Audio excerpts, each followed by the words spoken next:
Bienvenue sur Stéphayako, le podcast qui met l'épiderme sur écoute.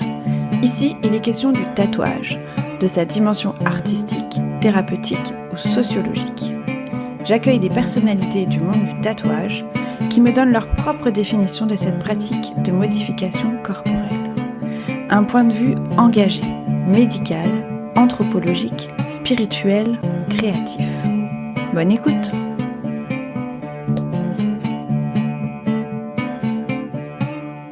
Le seul dessinateur intradermique de France. Autrement dit, un tatoueur, disons, légal. Combien de temps pour faire un tatouage? Tout est variable. Est-ce que ça fait mal?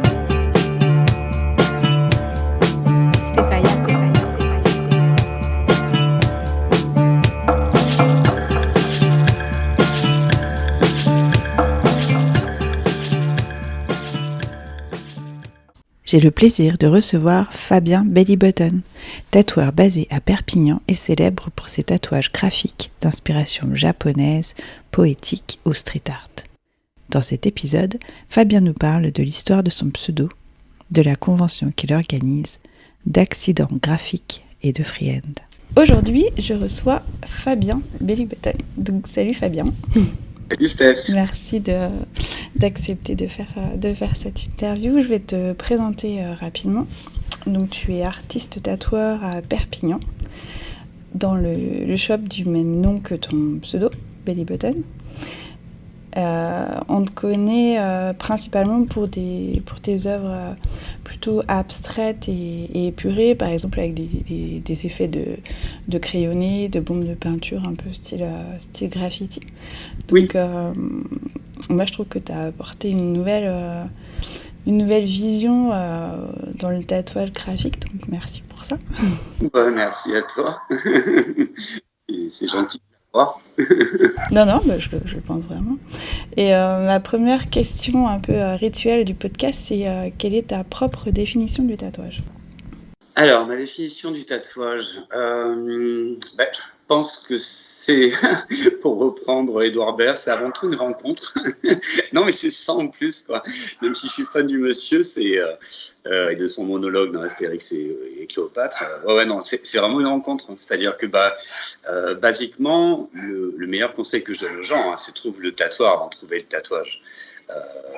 En gros, ça veut dire, si tu t'intéresses à ce monde-là, tu vas peut-être tomber sur des gens sur lesquels leur taf va te plaire, et puis au final, tu vas rentrer dans leur monde.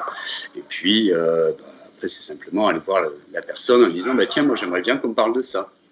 En gros, c'est un client, c'est un tatoueur. On se pose, j'écoute la personne, j'ai 2 questions basiquement que je pose aux gens, c'est pourquoi tu veux te faire tatouer et surtout qu'est-ce que tu as envie de raconter. De là,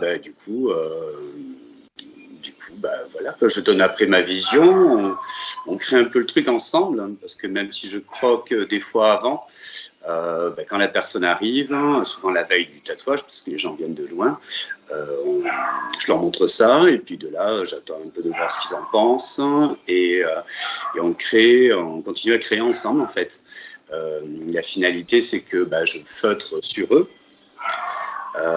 et que du coup, le lendemain, on se retrouve, on voit s'il y a des choses à changer, et puis on commence le tatou. Mais oui, malgré tout, c'est le travail de 2 personnes, quoi. L'une qui a de la technique et de la créativité, l'autre qui a une idée. Donc c'est une collaboration un peu à 4, alors peut-être pas à 4 mains, mais à 2 cerveaux en tout cas. En tout cas, ouais. Mais c'est vrai que je suis loin du principe de publier des flashs ou quoi que ce soit. Je préfère vraiment entendre ce que la personne a à me dire. Quelqu'un qui me dit « fais ce que tu veux », je n'y arriverai pas. Et quelqu'un qui me dit « fais-moi ça », je n'y arriverai pas non plus. C'est vraiment, on mélange les idées. J'ai la chance d'avoir des clients qui des fois me font rebondir sur des trucs auxquels je n'aurais pas pensé et vice-versa. Et voilà. Mais oui, le tatou, ça reste toujours il y a tellement de définitions possibles, mais ça reste... j'aurais tendance à dire ton corps est une galerie, et puis qu'est-ce que tu as envie d'avoir comme tableau, tu vois, dans ta galerie. C'est un peu ça, quoi. Après, j'ai tu m'as présenté en tant qu'artiste. Moi, j'ai pas la prétention d'être ça. Enfin, j'ai fait 7 ans aux Beaux-Arts. Ouais, on va revenir justement après sur tes études.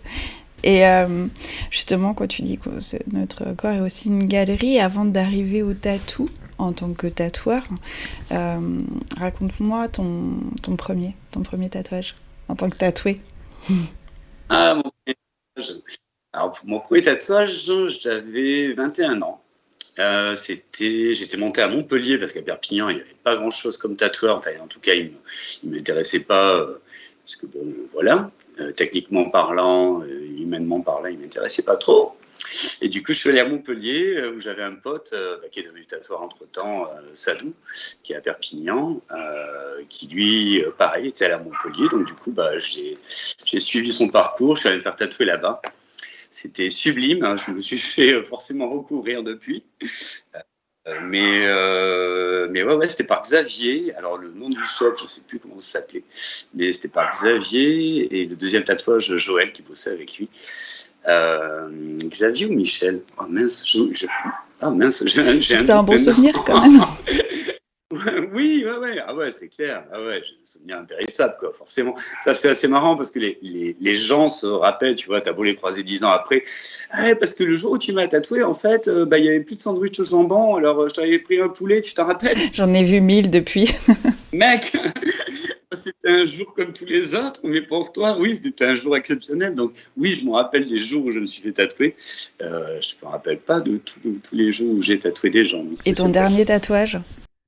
Dernier tatou, c'était avec Steph Illusion of Light, qui m'a fait un dos, et c'était les fesses. Donc, j'ai pas forcément un très bon souvenir de cette dernière séance. Non, ça fait mal les fesses. Enfin, sur les côtés, ça passe. Vers l'intérieur, c'est pas sympa. Voilà. C'est une petite épreuve, quand même. Oui. Oui, ouais, c'est clair. Mais bon, je peux dire qu'il m'a fait le cul. Et c'était il n'y a pas longtemps? Non, ça date d'il y a au moins 3 ans. Ouais, en même temps, bon. Il y a de quoi faire une pause. Oui, ouais, ça va. Oui, un dos complet, ça va. Et est-ce que quand tu étais plus jeune, justement, avant d'en faire ton métier, est-ce que le tatouage faisait déjà un peu partie de ta vie, de ton environnement? Pareil, lycée, c'est Chris, donc Sadou, avec qui j'ai passé 3 ans au lycée, puis après on s'est retrouvés aux Beaux-Arts, qui achetait des magazines de tatou. C'était une catastrophe à l'époque, mais avec du recul, c'était une catastrophe, les tatouages à l'époque, mais on était comme des fous, quoi. 3-4 potes à regarder ça, éberlués. Et voilà, le nombre de mes potes qui, à 18 ans, sont fait tatouer. Waouh, des belles grosses bouses, hein. Mais bon, comme tout ado, on était là, waouh, t'as un tatouage. Mais ouais. Mais voilà, ouais, c'est mon premier souvenir. Mais ouais, c'était le lycée, et puis après, ça a perduré, quoi. C'était l'entrée en matière. Et après, tu as fait des études d'art, tu disais les beaux-arts. À quoi tu te destinais, en fait, quand tu as fait ces études? Est-ce que tu avais déjà le tatouage en tête, ou est-ce que tu avais complètement une autre idée de métier? Non, je pensais vraiment pas au tatouage, parce que non, je pensais pas du tout au tatouage. Je sais que j'adore dessiner depuis toujours, et puis j'espérais vraiment pouvoir faire ça de ma vie, donc que ce soit designer graphique ou designer. En tout cas, moi j'ai fait des études de designer d'objets. Et j'ai commencé aux Beaux-Arts de Perpignan et j'ai fini une maîtrise aux Beaux-Arts de Toulouse. Et en fait, entre-temps, j'avais un mec que je connaissais, Thierry, qui était tatoueur à Perpignan, et que je suis allé voir timidement et lui dire voilà, j'aimerais bien apprendre. Et il savait comment je dessinais. Lui, il faisait partie des loulous qui étaient devenus tatoueurs parce qu'ils avaient eu une machine. Parce qu'à l'époque, c'était souvent ça, quoi. C'était pas des mecs prédestinés au tatouage, mais plutôt des gens qui arrivaient à avoir une machine, donc ils étaient tatoueurs, quoi. Et voilà. Et du coup, je lui dois beaucoup parce que grâce à lui, j'ai pu graviter autour de ce monde-là. J'ai été son apprenti. Et voilà, paix à son âme, parce qu'il est décédé il y a quelques années maintenant, mais même si c'était l'antithèse de ce que moi je suis devenu, c'est-à-dire je travaille pas avec des boucles, des flashs, je fais que de la pièce unique, hein, enfin voilà, tout ça. Mais voilà, grâce à lui, j'en suis là. Et il a été très très fier, du coup, c'était très chouette de voir ça. De t'avoir formé. Et en quoi ta formation, du coup, un peu académique à l'école, a eu un impact sur ta pratique du dessin et du tatouage ensuite?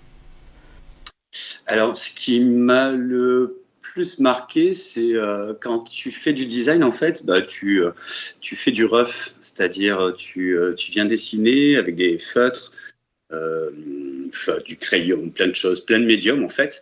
Et de là, tu viens faire comme un crayonné, une esquisse avec des effets de couleurs que tu passes.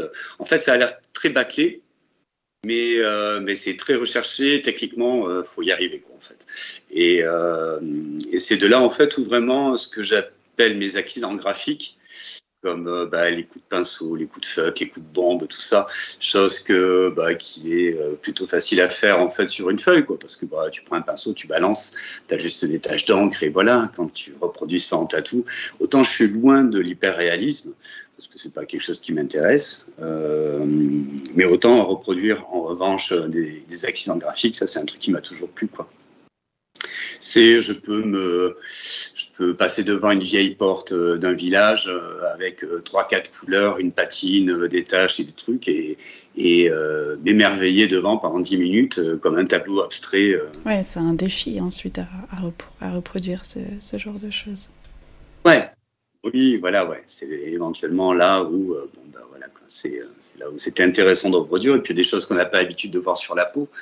Et prendre la peau comme un crowbar, c'est ce qui m'a partir vachement plu. d'une formation technique un peu sur les bases du dessin et un peu twister le truc pour en apporter quelque chose de nouveau sur la peau. Ouais, c'était vraiment ça, ouais. C'était carrément le principe, quoi.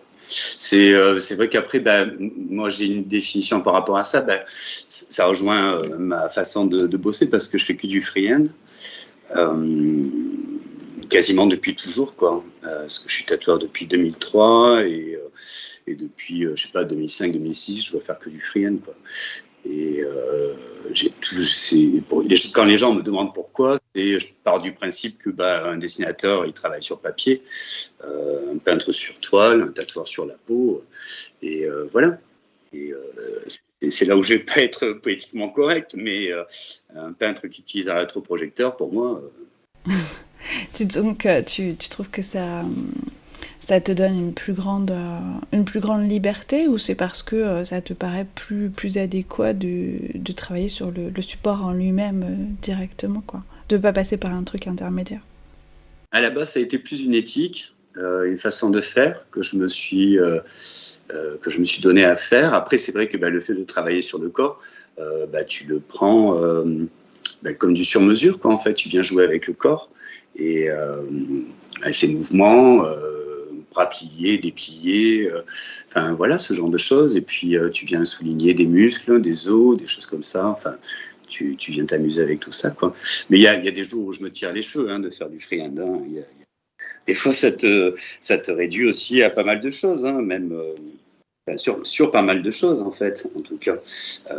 Après, malgré tout, j'arrive à voir des mecs qui font de l'hyperréalisme en freehand et je suis vachement étonné. Enfin, ils sont forts, quoi, les mecs, quoi. Et voilà. Mais bon, c'est un jeu que j'ai avec mes potes parce que la plupart font forcément du calque, quoi. Donc je me moque un petit peu, quoi, vaguement, quoi. Mais après, eux-mêmes se moquent de moi parce que j'arrive pas à faire un dessin sans ne pas déborder comme à la maternelle, quoi. Donc c'est une bonne voilà. Donc Bon, t'as dû le raconter déjà 1000 fois, mais je peux pas ne pas te demander d'où vient ce pseudo. J'aimerais bien faire comme Tintin et trouver une histoire. En fait, chaque fois qu'il raconte son pseudo, il a une nouvelle histoire et j'arrive pas à le faire, quoi.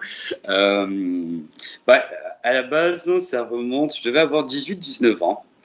Et j'avais un groupe de surf garage. Et voilà, bref, je vais me faire percer pour la première fois, c'était le nombril. À l'époque où c'était pas les jeunes filles de 14 ans qui se faisaient percer le nombril, hein, parce que c'était un acte, voilà. Je monte à Montpellier parce qu'il n'y en avait pas à Perpignan. Et voilà, le mec me perce, hein, il me met un anneau, et c'était une boule fermoire. La boule tombe au fond de mon nombril. Il essaye de la choper, il n'arrive pas, et il me dit « Putain, ton nombril, c'est la 4e dimension ».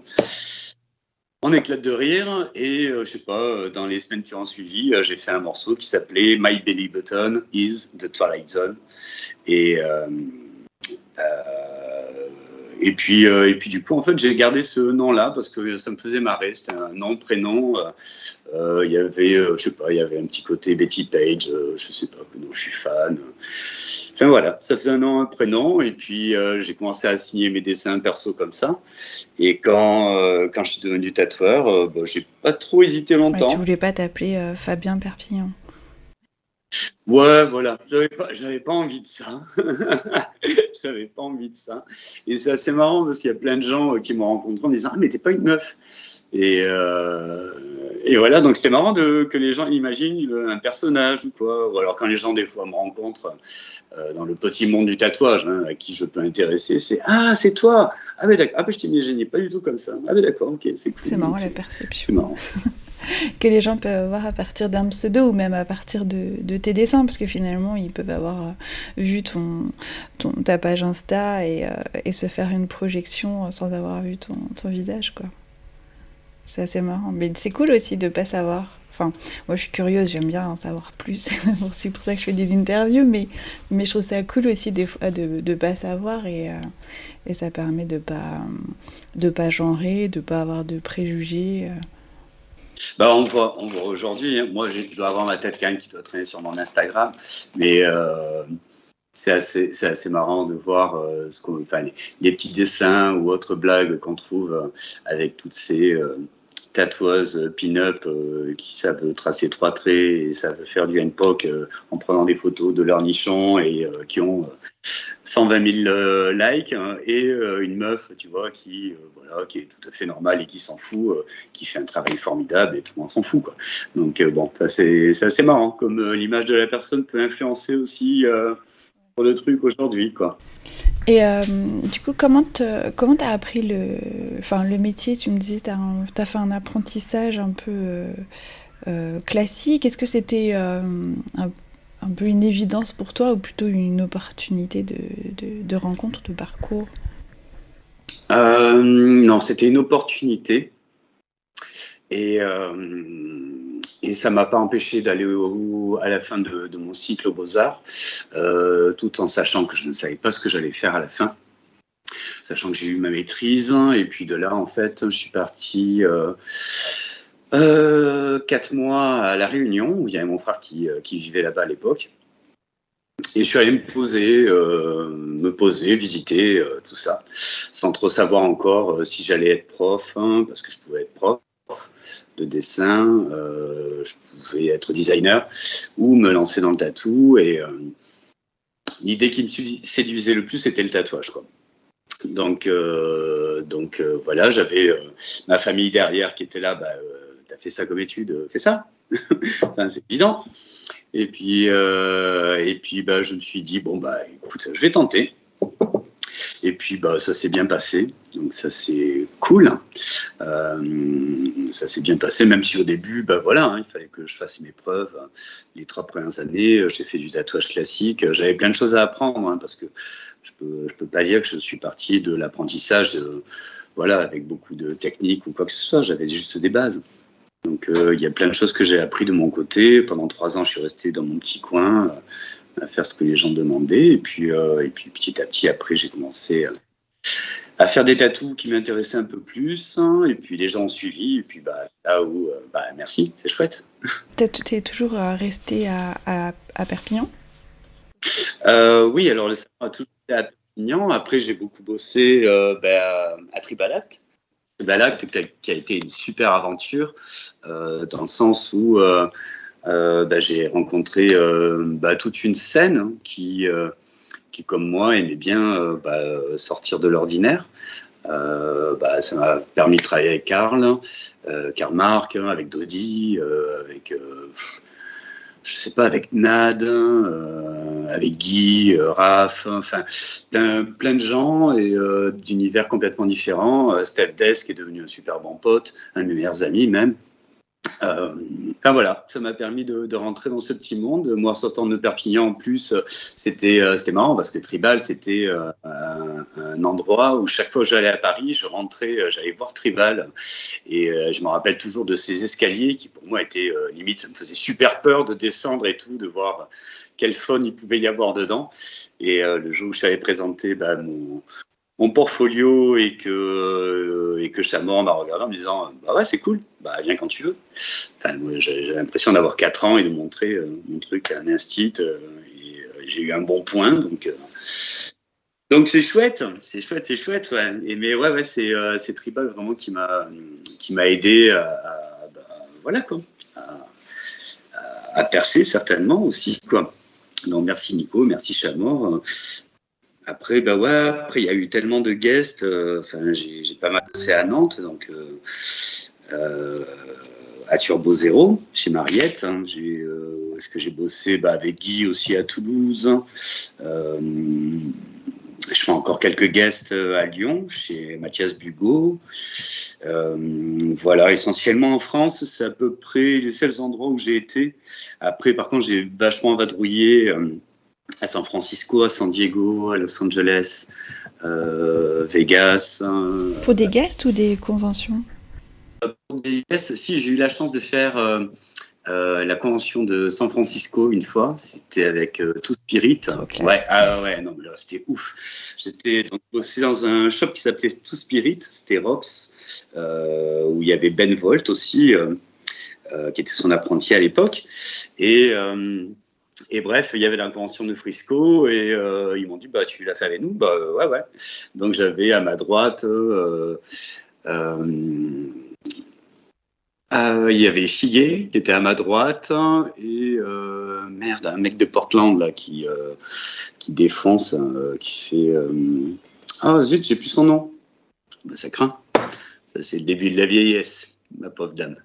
Mais enfin bref, j'avais du monde autour de moi. C'était ouf d'être là au milieu. Donc voilà. Mais oui, j'ai pas mal bossé à La Réunion. J'ai pas mal bossé. Voilà, j'ai bien tourné par rapport à ça. Donc ça, c'est un truc qui est plutôt cool, quoi. À Mexico, au Canada. Enfin bon. Bref, plein d'endroits où j'ai pu rencontrer plein de gens. Certains sont toujours des potes, on est content de se retrouver. Soit ils viennent bosser chez moi, soit j'ai bossé chez eux. Enfin voilà, quoi. T'as Scott Ellis aussi qui est devenu un très bon pote comme ça, quoi. Et qui font en plus partie des gens qui, humainement, c'est un régal, quoi, d'être avec eux. Donc ça, c'est chouette, ouais, comme boulot pour ça. Et à quel moment tu as créé ton shop et comment il a évolué avec le temps, parce que ça fait longtemps qu'il existe? Alors, c'était en 2003. J'avais fini mes études en 2002, ouais, donc c'est ça. Ouais, j'ai eu ma maîtrise en 2002, donc 2003 à Perpignan, au centre-ville. Depuis, j'ai bougé en salon privé. Un peu à l'extérieur, mais donc ça va faire 12-13 ans que je suis en salon privé. Donc, quand les gens cherchent, ils font le tour du quartier, puis ils s'aperçoivent que quand même il y a marqué Belly Button sur une sonnette, parce que c'est tout ce qui indique que je suis là. Et voilà, après on se partage le shop avec Ben Caillou qui m'a rejoint depuis peu. Mais j'ai eu plein de tatoueurs, oui, j'ai nombre de tatoueurs qui sont passés au shop. Il y a Aurelio que j'ai formé en premier. Il y a L'Oiseau aussi que j'ai formé en second. Nico Inco nous avait rejoint. Mais il y a Steph Illusion of Light qui est passé par là. Là, dernièrement, donc Ben Caillou, qui est un tatoueur du coin, qui a un style bien à lui, mais qui défonce graphiquement, qui est en plus une personne vraiment chouette. Puis j'ai Alicia de la Pêcheresse, c'est ma dernière apprentie, et Bambi, Black Bambi, qui est mon second apprenti, moi qui n'étais pas parti pour en reprendre un, j'en ai Et deux. c'est quelque chose que tu apprécies justement de transmettre, de prendre des apprentis? Ah ouais, faut dire ce qui est, ouais. C'est super intéressant. Quand on est en face, moi j'ai toujours pris le parti pris de prendre un apprenti, et c'est le meilleur conseil que je donne aux gens qui veulent devenir tatoueur, c'est dessine aussi bien, si ce n'est mieux, que le tatoueur qui doit apprendre. C'est-à-dire, n'arrive pas avec les bagages vides en disant je vais tatouer, ok, voyons tes dessins. Va apprendre à dessiner avant, c'est la base. Donc voilà, ouais, Alicia sort d'une fac d'art. Et Bambi, lui, il est sorti, Johan, il s'appelle Johan pour de vrai, sa mère l'a pas appelé Bambi, est sorti donc d'une école de graphisme pour jeux vidéo.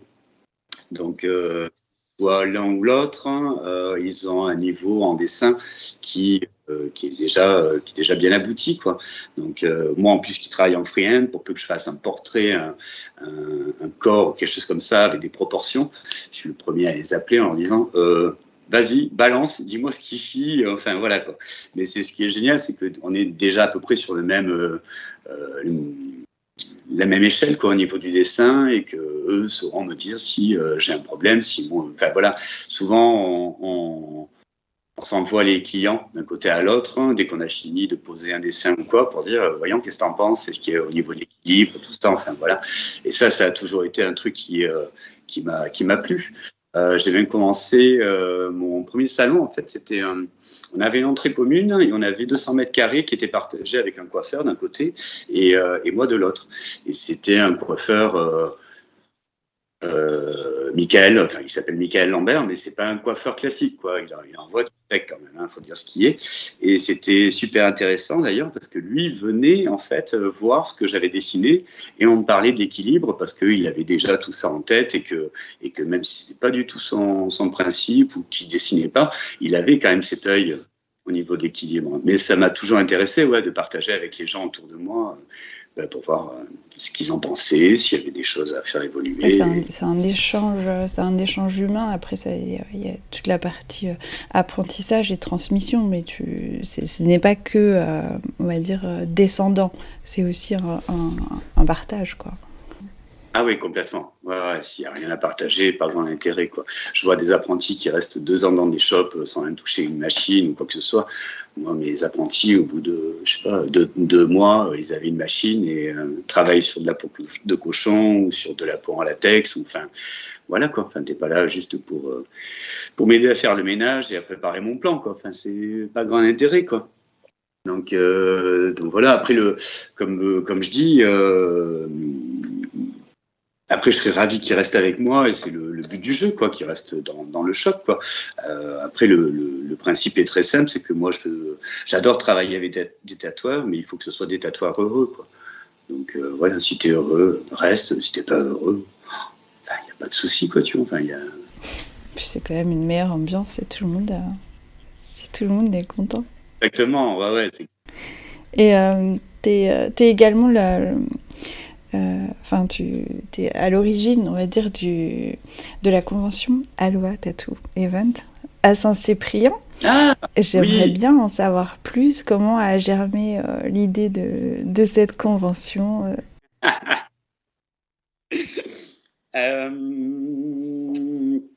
Basiquement, c'était réunir des gens que j'aime bien, des tatoueurs que j'aime bien, parce que c'est sur invitation et ça ne restera que sur invitation. Mais dans le principe, c'était de tous mes potes tatoueurs qui sont en France ou autres, quoi. Tiens, je fais un événement, ça te dit de venir ou quoi. Le principe est très simple et j'essaierai de le tenir jusqu'au bout puisque ça a toujours été ça pour l'instant. C'est un événement qui est gratuit pour les tatoueurs, gratuit pour les gens qui viennent visiter, pour les visiteurs. Et il faut qu'on soit face à la mer. Très bon concept. Voilà. Dans l'idée, c'est ça. Après, je n'ai vraiment pas toutes les qualités d'un organisateur. Donc, c'est très compliqué pour moi et je mets toujours du temps à m'en remettre, à la limite du burn-out. Mais mais sinon, en tout cas, je fais plaisir à plein de gens et ça, c'est chouette, quoi. Et c'est surtout, ça reste encore une fois l'occasion de dire à plein de tatoueurs, parce que généralement on est 20, là cette année on était 25, 26, mais ouais, c'est réunir plein de mondes différents, mettre tout ça au milieu, ils se rencontrent et puis on voit les affinités qui viennent se créer et puis et généralement ça se fait bien, quoi. Donc ça c'est cool pour ça, quoi. Mais ouais, c'est tongs, chemise à fleurs, du tatouage. Le top c'est avec la moustache de Magnum, mais voilà, quoi. Mais ouais, donc dans ce principe-là, ouais. Alors c'est là où peut-être je devrais pas le dire, mais je vais le dire quand même. Il y a une très très grosse industrie du tatouage qui s'est créée au fur et à mesure des décennies, quoi. Je me rappelle quand moi j'étais à peine apprenti, s'il y avait 4 conventions ou 5 conventions en France, c'était un maximum, quoi. Et c'était dans des bleds paumés, quoi. Aujourd'hui, il y en a deux par semaine, quoi. Enfin bon, hors Covid, quoi. Il y en a au moins 2, voire 3 par semaine. Et souvent, c'est même plus des tatoueurs d'ailleurs qui font ça. C'est vraiment des gens qui sont... certains sont vraiment fans de tatouage, autant d'autres sont là juste pour organiser. Mais la semaine d'après, ils vont organiser le salon de la moto ou de la pêche ou je sais pas quoi, tu vois, enfin un truc dans le genre. En gros, c'est un gros fuck à toute cette industrie-là. Parce que généralement, moi, j'en suis de ma poche. C'est-à-dire que j'essaie de faire au mieux pour que tous ces gens-là viennent, passent un bon moment, que ce soit gratuit le plus possible. Et puis, mais en tout cas, je réunis que des gens dont je kiffe le travail, dont j'apprécie la personne. Et c'est ce qui m'intéresse avant tout, quoi. Mais c'est un plaisir perso, quoi. Même si je fais plaisir à plein de tatoueurs qui viennent me voir à la fin en me disant oh, « Putain, mais c'est trop cool ce que tu fais, jamais j'aurai le courage de le faire. » Oui, ce que j'allais te demander, la fréquence, parce que c'est quand même du boulot, c'est une petite charge mentale quand même d'organiser ça. Ah ouais, franchement, ouais, même si là j'avais mes apprentis qui m'aidaient un petit peu, mais non, c'est beaucoup trop. C'est beaucoup trop à organiser. Voilà. Donc, mais bon, au bout de 3 ans, s'il faut, ça va me répéter. Genre, allez, c'est reparti. Le temps que j'oublie, quoi, en fait. T'oublies la douleur, c'est reparti. En même temps, l'ambiance doit être super cool parce que finalement, il y a pas ce côté un peu business et puis d'invitation il n'y a pas de concours, il y a pas d'esprit de compétition. C'est ça que je voulais dire, c'est que c'est en gros ambiance amicale et on est là pour s'éclater, quoi. Ça donne envie, hein. Ouais, c'est clair. L'intérêt, c'est que les gens qui viennent se remboursent leurs frais, se payent des restos. Et c'est pour ça, d'ailleurs, nous, jusqu'à présent, il y a toujours eu 2 jours de convention, mais on se retrouve pendant 4 jours. Nous, on va à la plage entre tatoueurs, on se fait un club de plage, on reste ensemble, si on doit jouer à la pétanque ou quoi. C'est le but du jeu, quoi. Mais ouais, voilà. Moi, ça donne trop envie. C'est quand la prochaine ? Je sais pas, ne me demande pas. Pour l'instant, bon, c'est pas 2022, quoi. Je m'en remets. Non, ça ne sera pas cet été, non, ça c'est clair. Non, je te dis, il faudrait vraiment qu'on soit une dizaine à préparer le truc. Et jusqu'à présent, je suis quasi seul, donc je te dis, à la fin, même pendant l'événement, cette année, ça a été super dur parce que arrivé à l'événement, j'étais sur les rotules, quoi. En 2021, je vois, tu vois, le jeudi soir, quand la plupart des tatoueurs sont arrivés, on fait une grosse grillade à la maison. À 23h, je suis parti au lit en disant « Désolé les gars, je peux pas rester ». Donc, c'était ouf, quoi. Je recevais tous mes potes. Ils me foutaient un bordel pas possible dans le jardin, quoi. Mais c'était génial. Et je te dis, 23h, 23h30, j'ai dû leur dire je suis navré, mais je peux plus, là, je tiens plus. Et le lendemain matin, forcément, 6h, 7h, tendre du bois déjà. Et voilà, quoi. Donc, pareil, le dimanche soir, sur les rotules. Et voilà, donc cette année, je peux pas dire que j'ai énormément profité parce que plein de choses à gérer. Ce qui était différent, c'est que la première année, on avait fait ça dans un club de plage et que là, je voulais être indépendant. Et que du coup, on a eu une salle, donc il a fallu avoir tout le matos qu'il y avait autour, quoi. Et créer un bar, il y avait tout ce truc-là, avoir des gens pour la sécurité, même si c'était à la cool, avoir des infirmières qui viennent tester les gens gratuitement. Ouais, ça fait déjà plus de logistique et en plus dans un contexte de crise sanitaire, donc ça fait quand même, c'est plus lourd à gérer, quoi. C'était ça. Ça, avoir des gens qui viennent faire à manger. Enfin, donc c'était vraiment hard, quoi. Je sais pas. Mais je pense que dans tous les cas, les 2 premières années m'ont prouvé une chose, c'est qu'il faut tatouer que le samedi. Le dimanche, voilà. Parce que le nombre de gens qui arrivent à 10 du mat, moi je suis déjà là-bas, hein, et puis qui me disent, mais les tatoueurs, ils sont où ? Comment t'expliquer ? Bon, alors... Donc, je suis arrivé vers 14h. donc, ça fait 2 fois que ça me fait le coup, tu vois, avec des journalistes qui se déplacent avec la télé. Non, là, c'est beaucoup trop tôt. Donc, non, on fera ça qu'une journée de tatou. Le lendemain, tout le monde à la plage. Exactement, complètement. Ouais. Et pour revenir un petit peu plus sur ton style, pour détailler un peu tout ça, est-ce que tu as d'abord appris à tout tatouer ? Quand tu as fait ton apprentissage, tu étais en ce qu'on appelle street shop, tu as appris à tatouer tous les styles ? C'était à peu près ça. Hein. C'était à peu près ça, quoi. Tatouer de tout et de rien. Après, malgré tout, j'avais quand même une éthique derrière qui... très rapidement, je me suis mis une éthique, mais ça va venir aussi des beaux-arts. C'était quel genre de concept je veux tenir en tant que tatoueur. C'est-à-dire éviter de tatouer des trucs qui, à mon goût, ne sont pas à tatouer, comme le prénom, comme le truc, comme le machin, des choses qui forcément ne me parlent pas. C'est pas très gentil pour les gens qui l'ont, mais j'ai un problème avec les têtes de chiens, par exemple. C'est marrant, j'ai déjà lu ça dans une interview.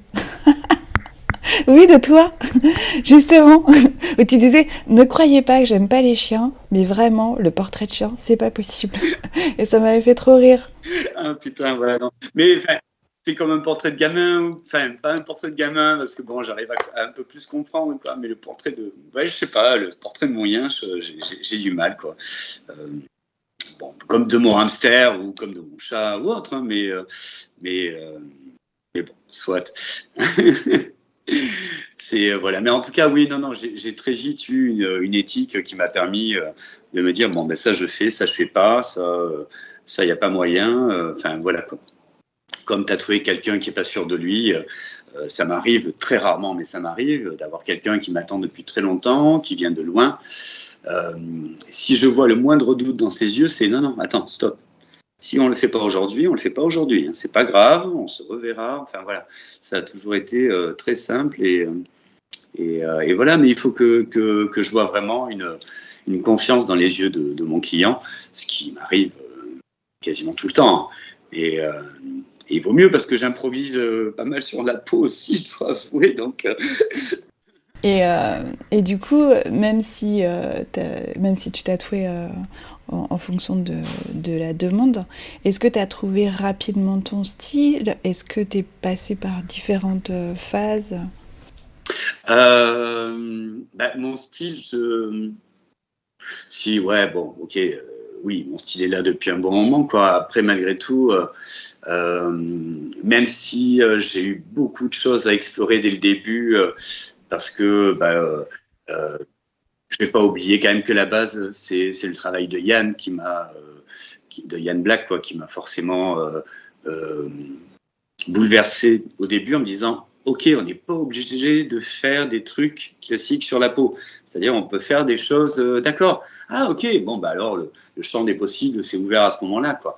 Donc, d'essayer des coups de feutre, des coups de bombe, des coups de crayon, des trucs, voilà, c'est un truc qui a été génial et au fur et à mesure, mon style s'est avancé et après j'ai cette particularité j'arrive pas à rester sur mes acquis, même si forcément ça m'arrive pendant un moment, hein, mais Mais malgré tout, je peux pas rester sur ce que je sais faire, dans le principe où je m'ennuierais trop vite, en fait. Oui, je pourrais faire les mêmes trucs depuis 15 ans, mais je peux pas. Je n'y arrive pas. Il faut que ça avance petit à petit. Il faut que j'aille chercher de nouvelles façons de. Après, c'est une relation très bipolaire, hein, qui est horrible. Hein. Des fois, j'en parle avec mes clients. C'est le coup des montagnes russes, quoi. Enfin, tu viens à monter en cherchant des choses, en trouvant des choses, tu viens les exploiter, faire des recherches, hein, et puis tu gravites autour de ce monde-là, tu t'éclates, tu vas jusqu'à ce que ton apogée finalement de ce que tu peux faire, ou t'en arrives en tout cas à un stade où tu es ravi de ce que tu fais, et puis après tu stagnes. Et de cette stagnation, en fait, tu as l'impression, toi, de descendre, quoi.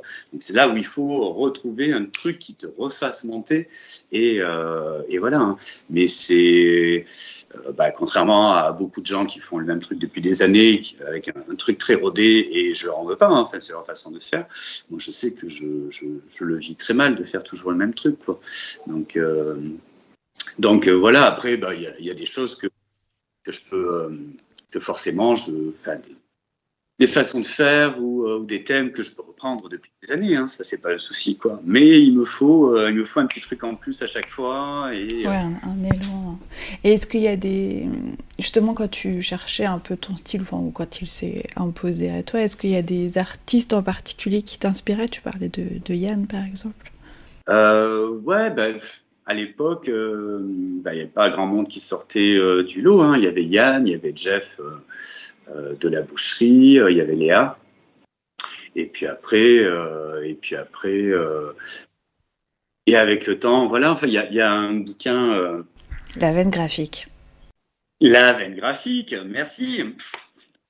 La veine graphique, ça m'a fait super plaisir de participer à ce bouquin, et puis et c'est étonnant parce que c'est un truc que j'ai compris bien après, hein, mais je me vois aller aux États-Unis, montrer mon taf à des tatoueurs dans une convention, et les mecs me regardaient en disant « Ah ouais, mais toi, t'es français. Qu'est-ce que tu veux bien vouloir dire ?» Et c'est marrant de voir à quel point la France et les pays francophones, enfin Belgique ou quoi, tu vois, ont pu développer des trucs ensemble à cette époque-là, et s'il y avait une effervescence de fou, quoi, et qui ont donné des tonnes de petits maintenant, quoi. Donc c'est cool. Ouais, clairement. Et même, c'est vrai que ce que me racontait Yann Black ou Lionel Failly dans leurs interviews, c'est que quand on est un peu précurseur comme ça n'a pas toujours... Effectivement, c'était identifié aux Français, et puis ça n'a pas toujours été bien accueilli, parce que ça bouscule les codes, et autant il y a plein de gens qui se disent moi j'aime bien le tatouage, mais je me sens pas d'en faire parce que ça me parle pas, et tout d'un coup il y a un monde qui s'ouvre. Autant ça peut déranger, oui, certainement. Après, moi, je me rappelle un de mes premiers guests à l'étranger, c'était à Montréal. J'étais resté pendant 1 mois et demi dans un shop là-bas. Et je me vois discuter avec les tatoueurs après être arrivé au bout d'une quinzaine de jours, on va boire un pot. Et les mecs me dire « Putain, on a reçu ton book au salon ». On ne comprenait pas parce que c'était très enfantin, c'était et des crayonnés, des trucs, des machins, mais en même temps c'était nickel techniquement, enfin on captait pas, quoi. Et c'est clair, ils étaient dans un style très américain, et voilà, quoi. Donc c'était assez marrant de voir ça, quoi. Mais il y a beaucoup de gens qui du coup n'étaient pas forcément, comme tu disais, intéressés par le tatou, et qui, avec ce nouveau monde qui s'est ouvert, se sont retrouvés dedans, quoi. Et ça c'est chouette d'entendre des gens me dire alors j'aimais pas le tatouage, mais avec ce que toi tu fais ou ce que fait un tel, ça me correspond à mort, quoi. Donc ça c'est trop cool aussi, quoi. Donc ça c'est chouette, quoi. Mais c'est assez marrant parce que quelque part, enfin moi qui ai pas mal bouffé d'histoire de l'art, c'est un peu le parcours des impressionnistes, quoi, qui sont sortis de ce qui était la norme, et qui ont donné après naissance aux cubistes, hein, Plein de choses, quoi, au final, au dadaïsme, au truc, au machin, quoi. C'est un peu produit avec le tatou, quoi, aussi, quoi, à ce moment-là. Ouais, savoir oser, innover et dépasser du coloriage, comme tu disais tout à l'heure. Enfin, s'autoriser à ne pas respecter la norme, quoi. Finalement, il y a peut-être des gens qui avaient envie, mais il faut se complètement. Mais l'autoriser. ça a suivi l'art moderne en général, quoi. Et au point où tu vois, j'ai dû voir une ou deux fois des trucs vite fait où tu avais vraiment de l'art du tatouage conceptuel avec une machine accrochée à un fil, tu vois, avec un mec qui se faisait tatouer le dos comme il pouvait. Enfin voilà, quoi. Et c'est là où tu te dis, oui, ça suit vraiment l'art moderne pour arriver au conceptuel ou voilà, et tout ça. Ouais, la performance, ouais, carrément, ouais. Rien que le groupe, c'est le groupe où Jeff Tattoo en plein live et tout ça. Enfin, c'est carrément, quoi. C'est vraiment de la performance. Comme beaucoup de gens qui font de la modification corporelle ou autre. Enfin, ça relève de la performance, quoi. Au fur et à mesure, qu'est-ce que je vais faire aujourd'hui? Tiens, je vais m'enlever un doigt. Bon, ok. Non, mais t'as des gens comme ça, tu vois. Tiens, je vais m'enlever mon nez. Mais c'est de la performance, quoi. C'est qu'est-ce qu'il faut pouvoir faire de plus, quoi, tu vois. Et Repousser les limites. non. On n'a pas tous les mêmes, clairement. Mais on est toujours le con d'un con. Hein. Enfin, c'est ce que je dis souvent. Voilà, hein, c'est clair, quand tu vas te payer une pièce à 3 ou 4 000 euros et que le mec d'à côté va s'acheter un ampli de 3 4 000 euros pour sa voiture, alors que tu vas pas comprendre, c'est ça. Hein. C'est un peu ça, ouais. Et à quel moment t'as décidé, t'as choisi de ne plus tatouer que tes propres dessins? Ça a toujours été. En fait, j'ai toujours fait. Ça doit m'échapper. Peut-être que j'ai dû faire une ou deux trucs. Voilà. Hein. Les seules choses qui m'aient inspiré de tatouer, c'est des tableaux de Klimt, où j'ai fait des redites de tableaux de Klimt ces dernières années. Mais après, j'ai toujours tatoué mes propres dessins. Je ne pouvais pas reprendre un flash sur quelqu'un ou quoi que ce soit. J'ai toujours fait un dessin pour lui. Et voilà, ça, c'était important pour moi. Ouais. Ouais, chaque pièce doit être unique. Ouais, complètement, c'est clair.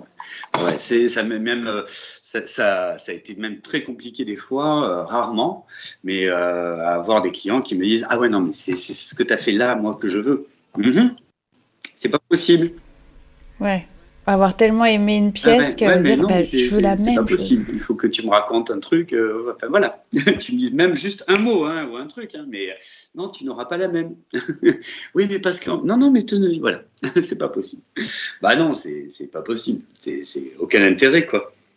Ouais, mais pour pousser le côté unique jusqu'au bout, est-ce qu'on t'a déjà demandé de signer comme une œuvre? Ouais, on me l'a demandé plusieurs fois, ouais. Mais c'est...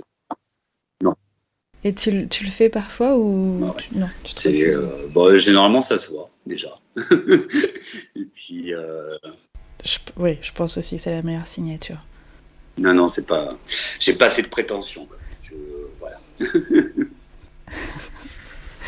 Et on peut identifier pas mal de techniques ou d'effets dans ton travail, comme tu disais, des coups de pinceau, des taches de peinture, de la bombe comme du graffiti. Comment tu arrives à réaliser tout ça, à concrétiser ce qu'on pourrait voir facilement entre guillemets, mais sur une feuille, sur un tableau, sur un mur? Alors ça, c'est ce que je te disais tout à l'heure, quand tu restes... Tu vois, tu passes devant un mur où tu as un tag, un graphe ou quoi que ce soit et que tu vas rester pendant 10 minutes à essayer de comprendre comment ça a été fait, comment l'accident de ce coup de pinceau où tu as plein de taches autour ou quoi, comment réagissent les taches. Parce que c'est pareil, comme je travaille en freehand, c'est un truc que j'improvise pareil sur la peau, quoi. C'est-à-dire, je prends pas un pinceau et je balance des taches, quoi. Je viens en fait à chaque fois... essayer de donner cette ambiance, cette impression de lancer, de projeter. Et voilà, mais encore une fois, oui, je vais m'extasier. Autant, tu vois, je peux rester 10 minutes ou 20 minutes devant une fleur en essayant de comprendre, tiens, comment ça fonctionne, tiens, elle est jolie et tout ça. Autant pour reprendre le principe de la vieille porte, là, ou d'un vieux garage, avec toutes ces couleurs un peu patiner ou quoi, ça m'intéresse à fond. Ouais. Et réussir à le reproduire, je fais de mon mieux. C'est surtout ça. Je vois les coups de bombe, quoi. C'est un truc assez marrant, mais a priori, je dois être un des premiers à l'avoir fait. C'était étonnant de rencontrer des tatoueurs de renom qui me disent, mais comment tu fais ? Dans mes aiguilles, et puis je fais ça. Enfin, je sais pas. J'ai une histoire comme ça.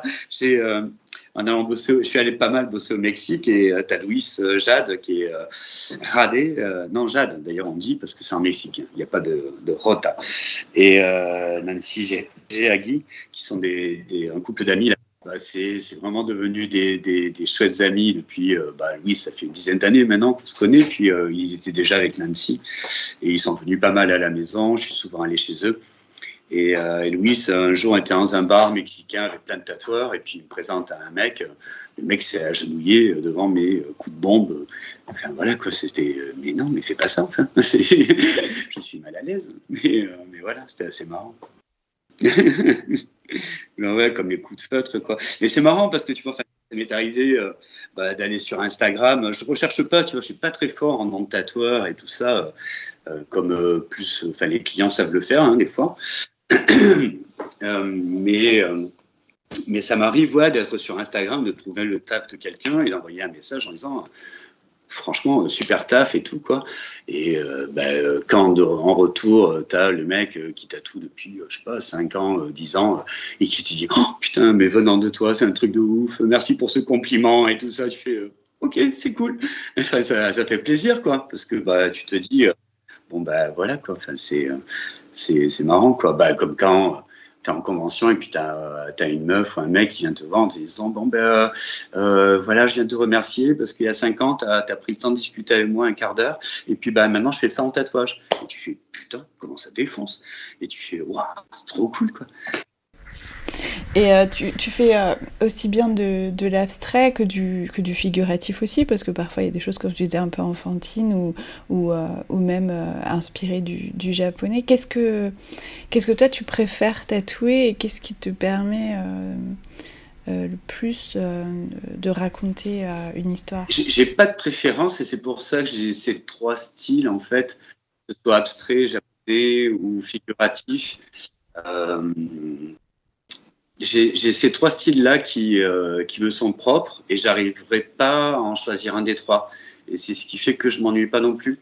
Parce que je peux passer d'une pièce complètement abstraite un jour pour faire quelque chose de très japonisant et très stylisé le lendemain. Et c'est quelque chose que j'aime bien, garder ces 3 mondes quoi, qui me plaisent autant. Et je peux raconter autant dans l'un que dans l'autre. Il y a beaucoup de mes pièces abstraites qui sont des histoires pour mon client et moi. Plein de choses. Ça veut raconter plein de choses en fait. Même si ça a l'air purement abstrait, ça veut dire beaucoup pour nous deux quoi. Après la personne a le choix de dire non c'est juste de l'abstrait ou de raconter à qui elle veut. Mais il y a souvent une histoire quoi. J'ai besoin d'une base quand même pour venir créer. Pour élaborer mon projet, j'aime bien quoi. Après, comme je disais tout à l'heure, des fois, il me suffit que d'un mot, et de ce mot-là, après, je peux digresser avec mon client, et puis créer quelque chose, ouais. Donc on peut te donner carte blanche, mais à partir du moment où il y a quand même un mot, un concept, quelque chose de lancé, quoi. Pas juste « j'adore ton style, fais-moi ce que tu veux », quoi. Ce grand philosophe français, il suffira que d'une étincelle, je crois, disait-il, avant de mourir. J.I.D., je crois qu'il s'appelait. Tu n'es pas le seul à me citer Johnny Hallyday dans une interview de podcast. Je tiens à faire un petit coucou à Jean-Luc qui a fait son coming out de fan de Johnny. Tu parles de Jean-Luc Navette ? Un grand tout à monsieur. Fait. Que du bon goût. Un fan de karaoké. Je te vois tellement bien. Ça fait longtemps que je n'ai pas croisé d'ailleurs. C'est l'avantage des conventions. Et justement, tu arrives à jouer avec les lignes, les textures et vraiment t'adapter à la morphologie des personnes. Je trouve que c'est vraiment quelque chose qui ressort de ton travail enfin voilà, c'est pas quelque chose que tu as dessiné. Déjà, c'est pas quelque chose que tu dessines au préalable et que tu colles sur le corps. Donc, de toute façon, tu es obligé de prendre en compte toutes les volumes, les aspérités du corps. Est-ce que tu as certaines règles? Comment tu travailles? Est-ce que c'est à l'instinct ou est-ce que tu suis certaines règles? Déjà de base, pour moi, le dessin, c'est de la géométrie, de l'observation. Donc, il y a de la géométrie, des mathématiques. Après, c'est comprendre les mouvements du corps et il y a aussi des emplacements qui sont plus intéressants à voir. Par exemple, l'intérieur de l'avant-bras, c'est ce que je dis à mes clients, c'est le caviar du tatouage. C'est dans l'absolu, quand je crée un tatouage pour un bras, ce qui va m'intéresser, c'est de travailler d'autant plus des choses intéressantes sur l'avant-bras, parce que c'est l'emplacement que la personne va voir le plus. Donc il y a ça aussi, par exemple, qui rentre en jeu. Qu'est-ce que la personne va pouvoir apprécier en priorité, et ça rentre en jeu également, quoi. Mais oui, il y a toujours une question d'équilibre, hein, de jeu, de chiffres impairs, de choses comme ça qui rentrent. Après, je peux pas expliquer tout, mais je me sers pas mal de cette géométrie, de triangles. C'est un jeu de triangles également, quoi. Qu'est-ce que tu entends par chiffre impair? Excuse-moi, si c'est sans dévoiler tes secrets. Mais je donne, pour avoir vu la série de Queen Gambit, le jeu de la dame en français. Cet univers où elle projette sur son plafond, tu vois, son échiquier, c'est quelque chose que je connais complètement, tu vois, parce que quand la personne me donne ses idées ou quoi que ce soit, elle est devant moi, et puis je suis là avec mes mains, je dis aux gens, t'en fais pas, hein, c'est pas des incantations ou quoi que ce soit, je suis juste en train de dessiner. Donc je suis là, pim pam poum, et c'est vraiment ce qui se passe un peu dans ma tête, quoi. Ça se dessine au fur et à mesure, et puis l'équilibre se fait aussi par rapport à... Mais il y a quand même une base derrière les beaux-arts qui est vachement importante, hein, et puis après le jeu avec le corps, hein, qui s'est fait au fur et à mesure des années, et que j'ai pu approfondir comme ça. On parlait tout à l'heure du fait de se lasser, de faire toujours pareil. Comment tu arrives à te renouveler, à faire évoluer ton style, à sortir de ta zone de confort, et aussi à te surprendre. Et aussi le fait que les gens ont l'habitude de voir quelque chose que tu vas proposer, et donc parfois ils vont avoir tendance à te demander aussi, parce que c'est aussi une demande. Autant tu vas proposer quelque chose de très nouveau et tout le monde va s'engouffrer dedans parce que c'est génial, mais toi tu peux aussi en avoir marre. Et comment tu arrives à sortir de ça? Basiquement, quand tu me questionnes, je pense souvent simplement au thème de mes clients, qui vont parfois sortir de mes thèmes de prédilection ou de mes univers. Et quand quelqu'un me dit tiens, je verrais bien ça de ta part, et puis tu fais autant des fois ça se dessine direct dans ta tête, autant des fois tu fais waouh, ok, bon. Et puis c'est là où souvent tu vas essayer de te surprendre et sortir de ce que tu sais faire, quoi. Il y a quand même de ça, quoi. Il y a pas mal de il y a quelques tatous autour de l'univers de la femme qui m'ont et de l'esquisse qui m'ont intéressé ces dernières années. Il y a un buste, il y a un dos aussi d'un client. Enfin, c'est des choses où je suis sorti un peu de ce que je savais faire, entre du crayonné, en prenant quand même des techniques que j'avais déjà avant, mais qui m'ont permis d'aller un petit peu plus loin, de proposer des choses un peu différentes.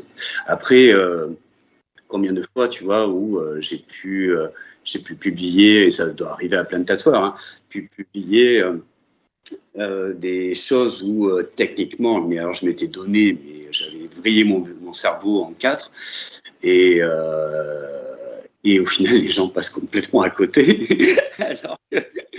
alors que tu peux republier, tu vois, une fleur avec deux, trois trucs, et bim, tu vois, en fait, les gens... Bon, après, ça reste qu'un principe de like, tu vois, sur une photo, quoi. C'est... Enfin, voilà, quoi, il y a... Ouais, voilà, exactement. Il y a la différence, après, c'est quand tu vois que certains tatoueurs viennent en fait te liker un tatouage, tu vois, où la personne qui s'intéresse au tatouage lambda va pas forcément en voir.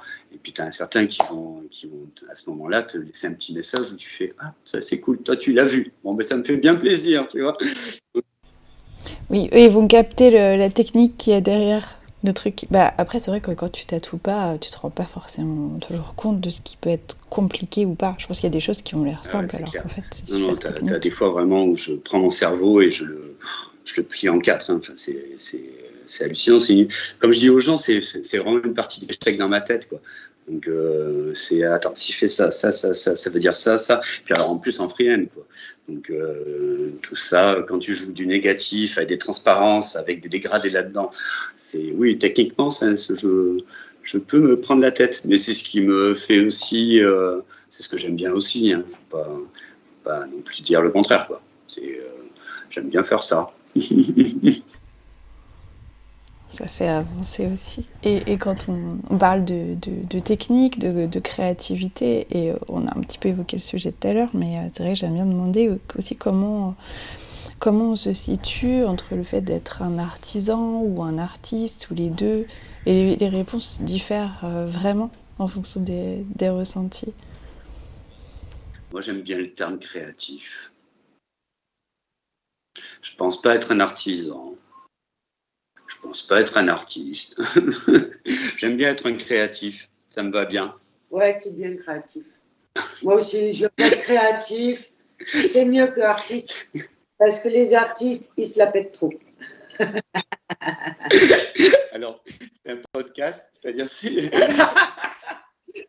mais je suis assez d'accord avec ma sœur qui vient d'intervenir. C'est un peu ça. Non, mais si, gardons-le. Franchement, je serai le premier à le garder. Non, parce qu'il y a de ça, quoi. Enfin, voilà, j'ai cette prétention. C'est pas en direct. Cette prétention d'artiste là, me saoule complètement. Je suis un artiste. Moi, d'ailleurs, enfin, le peu de personnes que je croise et qui me disent non, parce que moi, je suis un artiste. Là, tu fais, ah, donc toi, je te place dans la petite case, voilà. Donc, voilà. Allez. donc, ouais, non, c'est pour ça, j'ai pas. Puis ça dépend ce qu'on met derrière la notion d'artiste aussi, parce que je pense que c'est pas forcément prétentieux non plus, mais il y a une chose entre le vivre, le faire, le dire, enfin s'affirmer, tu vois. Je pense qu'il y a le problème, c'est que c'est un mot qui est galvaudé, quoi. Enfin, c'est comme le mot design, comme le mot graphique, comme le mot, tu vois, enfin, on est trop loin, et c'est un mot qui a été utilisé dans tous les sens et dans... Voilà, et du coup, ça me parle plus vraiment, quoi. La seule fois où je l'emploie pour moi, c'est quand je suis obligé de parler en anglais, où je dis I am an artist, tattoo artist.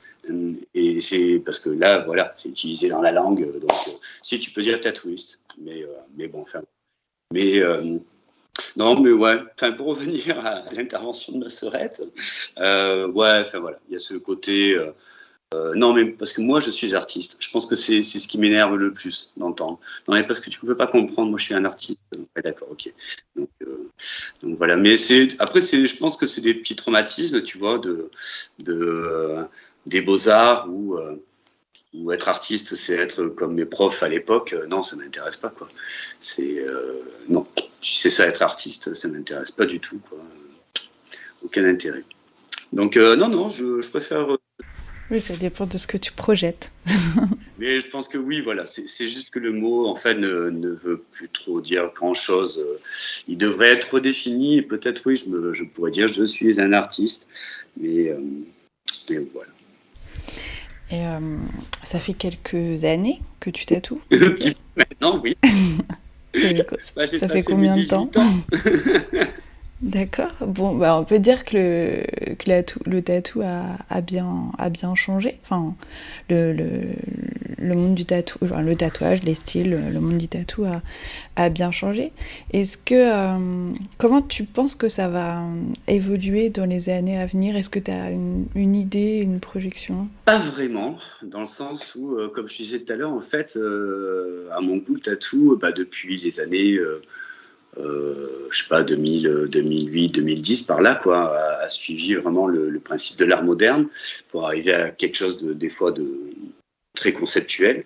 Et c'est là où je sais pas vraiment vers quoi on peut aller plus loin, en fait, comme l'art moderne, à mon goût, stagne depuis tellement d'années, quoi.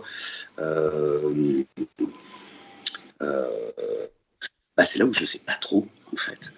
Vraiment, sincèrement, je sais pas vers quoi on va aller de plus. C'est exactement ce que je voulais te demander après. Est-ce que tu penses qu'on a fait le tour ou qu'il y a encore des choses à inventer? Ça va progresser, mais que petit à petit maintenant, je pense. C'est qu'il y a beaucoup de choses qui ont été faites et réalisées maintenant.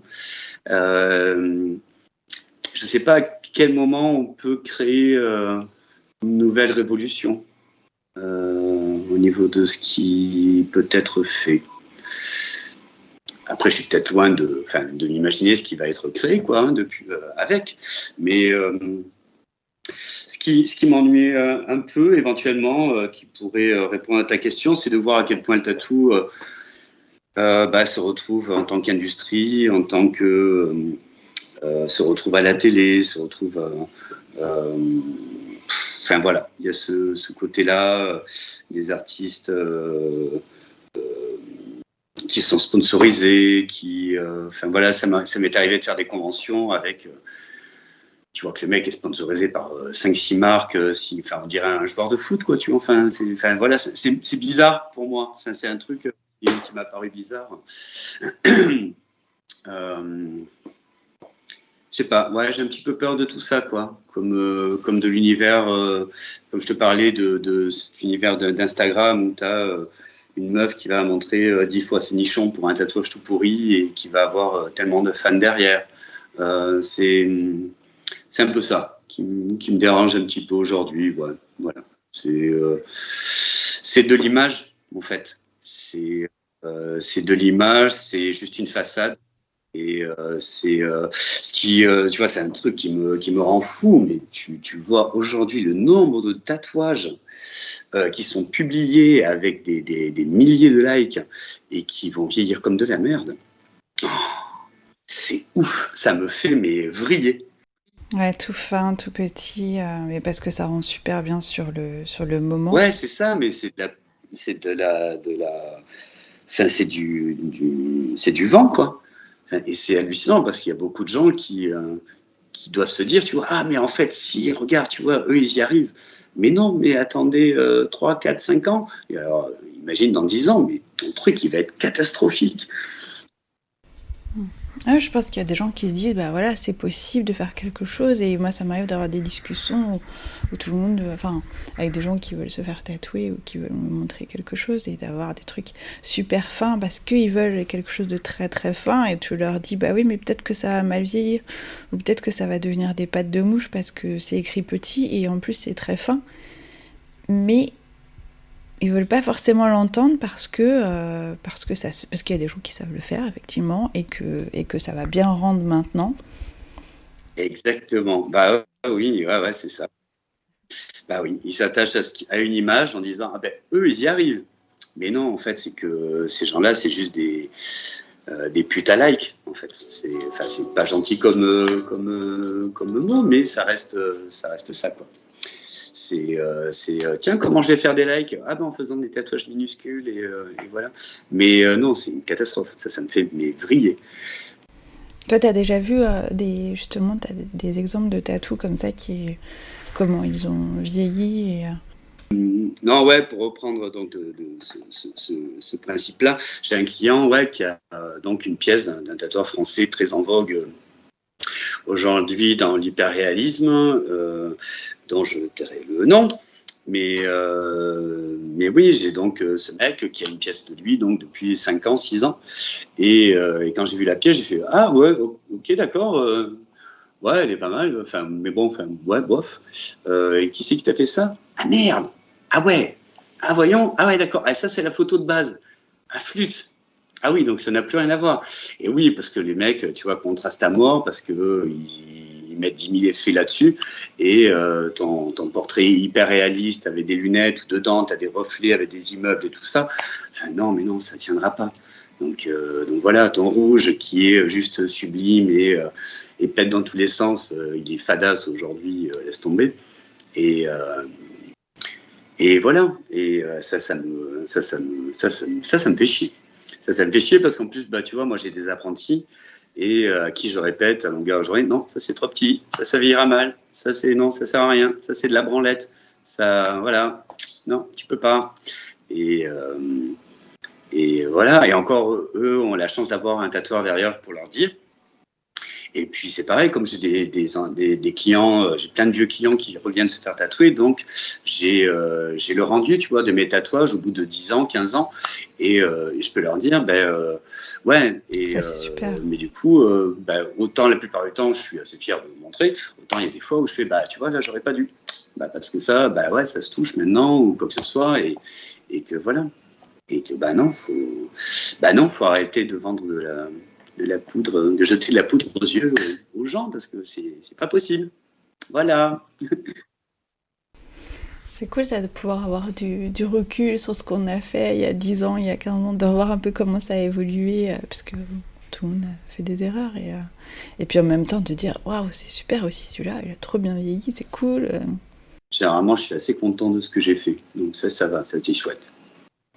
Mais donc voilà, pour en revenir à ce monde du tatou, c'est le seul truc qui aujourd'hui m'ennuie, c'est juste de voir, voilà, juste tiens, comment je vais gagner des likes, hein, et comment je vais être influenceuse en faisant 3 tatouages avec du dot parce que je sais pas faire un dégradé.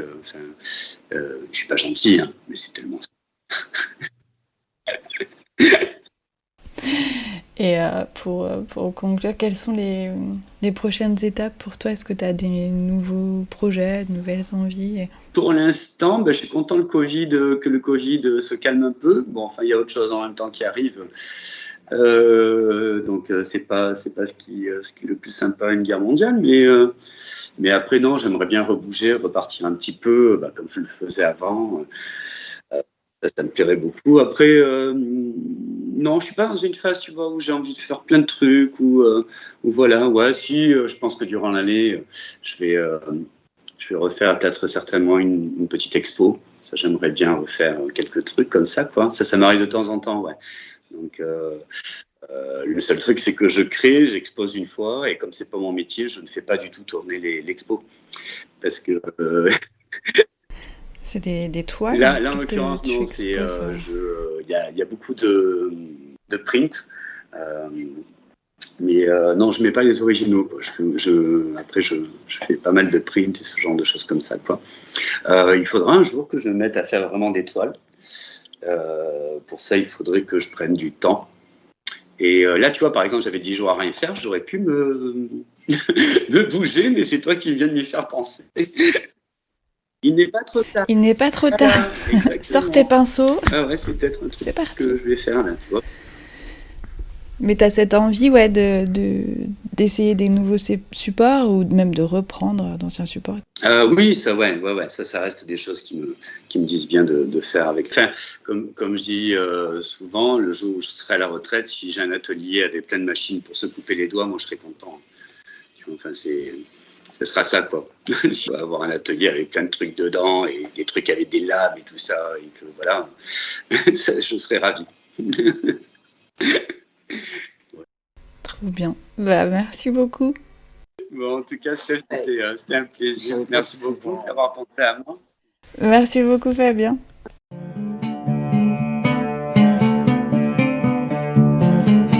Ça vous a plu? Alors, j'ai besoin de vous. Abonnez-vous. Notez le podcast avec plein de petites étoiles. Et n'hésitez pas à commenter. Cela m'intéresse vraiment d'avoir votre avis. Je suis aussi sur Instagram, Facebook et le blog. C'est tout simple, c'est Stefayako. Merci.